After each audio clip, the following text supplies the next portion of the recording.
नमस्कार। आज ना हम अपनी रोजमर्रा की दुनिया से थोड़ा ऊपर उठते हैं। चलिए एक सफर पर चलते हैं अंतरिक्ष की गहराइयों में और साथ मिलकर समझने की कोशिश करते हैं कि इस विशाल ब्रह्मांड में हमारी जगह आखिर है कहाँ।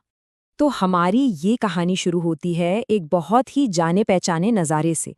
रात का आसमान, है ना? हम सबने इसे देखा है। पर कभी सोचा है कि ये जो अनगिनत टिमटिमाती चीजें हैं, ये हैं क्या आखिर? आसमान के इस खूबसूरत कैनवस पर जो कुछ भी दिखता है ना, हर चीज की अपनी कहानी है। तो चलिए इस रहस्य को एक एक करके सुलझाना शुरू करते हैं। रात का आसमान। अच्छा, सबसे पहले बात करते हैं चांद की। हम सब देखते हैं कि ये रोज अपना रूप बदलता है ना? कभी एकदम थाली जैसा गोल, तो कभी बस एक पतली सी मुस्कान जैसा, और कभी-कभी तो गायब ही हो जाता है। तो जिस रात हमें वो पूरा गोल चांद दिखता है, उसे हम कहते हैं पूर्णिमा।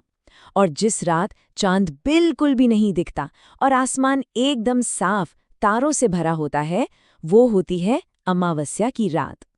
असल में पता है, आसमान में दिखने वाली हर एक चीज, चाहे वो हमारा सूरज हो, चांद हो या फिर वो दूर टिमटिमाता हुआ कोई छोटा सा बिंदु, इन सब को मिलाकर एक नाम दिया गया है, और वो है खगोलीय पिंड। तो अब इन खगोलीय पिंडों में से कुछ तो बहुत ही बड़े और गर्म होते हैं। मतलब इतने गर्म कि वो अपनी ही आग से, अपनी ही रोशनी से चमकते हैं। और जानते हैं क्या? हमारा अपना सूरज भी उन्हीं में से एक है। इन्हीं को हम कहते हैं तारे। ये असल में गैस के बहुत बड़े धधकते हुए गोले हैं, जो अपनी गर्मी और रोशनी खुद बनाते हैं। हाँ, हमारा सूरज भी एक तारा ही है।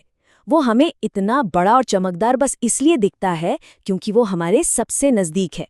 और अगर कभी रात में ध्यान से आसमान को देखा हो, तो ऐसा लगता है ना कि ये सारे तारे मिलकर कुछ खास पैटर्न या कोई शक्ल बना रहे हैं। तारों के इन्हीं ग्रुप्स को हम नक्षत्र मंडल कहते हैं। ये सिर्फ देखने में ही सुंदर नहीं है। सोचिए, सदियों पहले जब कोई गूगल मैप्स या कंपास नहीं हुआ करता था, तब यही नक्षत्र मंडल लोगों को रास्ता दिखाते थे। पर सवाल ये है कि ये काम करते कैसे थे? इसका एक बहुत बढ़िया एग्जाम्पल है सप्तऋषि मंडल। 7 तारों का एक ग्रुप जिसे पहचानना बहुत आसान है। इसकी खास बात यह है कि ये हमेशा एक तारे की तरफ इशारा करता है, ध्रुव तारे की तरफ। और ध्रुव तारा हमेशा हमेशा उत्तर दिशा में एक ही जगह पर रहता है। सोचिए, पुराने जमाने के नाविकों के लिए ये कितना बड़ा और भरोसेमंद गाइड रहा होगा। लेकिन एक मिनट रुकिए, आसमान में हर चमकती हुई चीज तारा नहीं होती। कुछ खगोलीय पिंड ऐसे भी हैं जिनकी अपनी कोई रोशनी या गर्मी नहीं होती। वो तो बस किसी तारे की रोशनी से चमकते हैं, बिल्कुल वैसे ही जैसे कोई शीशा सूरज की रोशनी को रिफ्लेक्ट करता है। तो ये क्या है? ये हैं ग्रह। और ग्रह शब्द का मतलब ही बड़ा मजेदार है, घुमक्कड़। ऐसा इसलिए क्योंकि पुराने समय के लोगों ने नोटिस किया कि ये कुछ पिंड बाकी तारों की तरह एक जगह टिके नहीं रहते, बल्कि आसमान में अपनी जगह बदलते रहते हैं, मानो घूम रहे हों।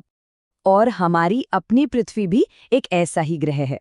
ये एक बहुत बड़े परिवार का हिस्सा है जिसे हम कहते हैं सौरमंडल। और इस पूरे परिवार का मुखिया यानी हेड है हमारा अपना तारा सूर्य। तो इस सौर परिवार में सूर्य के चारों ओर कुल 8 ग्रह हैं, जो अपने अपने फिक्स्ड रास्तों पर चक्कर लगाते रहते हैं।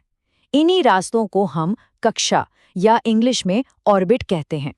और ये बात बहुत ही इंटरेस्टिंग है कि हर ग्रह पर एक साल और एक दिन की लंबाई कितनी अलग अलग होती है। जैसे हमारी पृथ्वी पर एक साल होता है 365 दिन का, वहीं बुध ग्रह पर एक साल सिर्फ 88 दिनों में ही खत्म हो जाता है। और दूसरी तरफ नेपच्यून को देखिए, उसे सूरज का एक चक्कर पूरा करने में लगभग 164 साल लग जाते हैं। कमाल है ना? चलिए अब थोड़ा जूम इन करते हैं और अपने घर पर आते हैं, यानी सूर्य से तीसरे ग्रह पृथ्वी पर। तो सवाल ये है कि आखिर ऐसा क्या है जो पृथ्वी को हमारे सौरमंडल के बाकी ग्रहों से इतना स्पेशल, इतना अनोखा बनाता है? इसकी सबसे बड़ी वजह है कि यहाँ जिंदगी के लिए सब कुछ एकदम परफेक्ट है। इसे गोल्डीलॉक्स जोन भी कहते हैं। मतलब ये सूरज से न तो बहुत ज्यादा दूर है कि सब कुछ बर्फ बन जाए, और ना ही इतना पास कि सब कुछ जलकर राख हो जाए। बिल्कुल सही जगह पर। ऊपर से यहाँ पानी भी है और ऑक्सीजन जैसी गैसें भी। बस इन्हीं चीजों ने मिलकर इसे जीवन से भरा एक खूबसूरत घर बना दिया। और हाँ, इस सफर में हमारी पृथ्वी अकेली नहीं है, इसका एक साथी भी है, हमारा चांद। ये हमारा एकमात्र प्राकृतिक उपग्रह है। और ये हमें इतना बड़ा पता है क्यों दिखता है? सिंपल, क्योंकि बाकी सभी खगोलीय पिंडों के मुकाबले ये हमारे बहुत बहुत ज्यादा करीब है। लेकिन कहानी यहीं खत्म नहीं होती। हमारा सौर परिवार सिर्फ सूरज, ग्रहों और उनके चांद तक ही सीमित नहीं है। यहाँ बहुत सारा कॉस्मिक मलबा मतलब चट्टानें और धूल भी चक्कर काट रही हैं।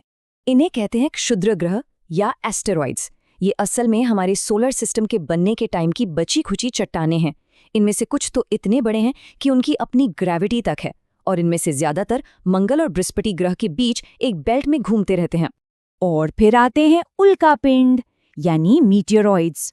ये उन्हीं चट्टानों के छोटे छोटे टुकड़े हैं, और जब इनमें से कोई टुकड़ा तेजी से पृथ्वी के एटमॉस्फेयर में घुसता है तो हवा से रगड़ खाकर जलने लगता है, और तब हमें आसमान में एक तेज रोशनी की लकीर दिखती है, जिसे हम सब टूटता तारा कहते हैं।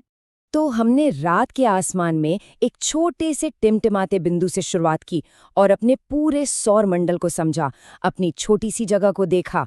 पर सोचिए, हमारा ये सौर मंडल भी इस विशाल अंतहीन ब्रह्मांड का बस एक छोटा सा कोना है। ये बात हमें सोचने पर मजबूर करती है कि वहाँ और क्या क्या है। क्या कुछ है जो अभी भी खोजे जाने का इंतजार कर रहा है?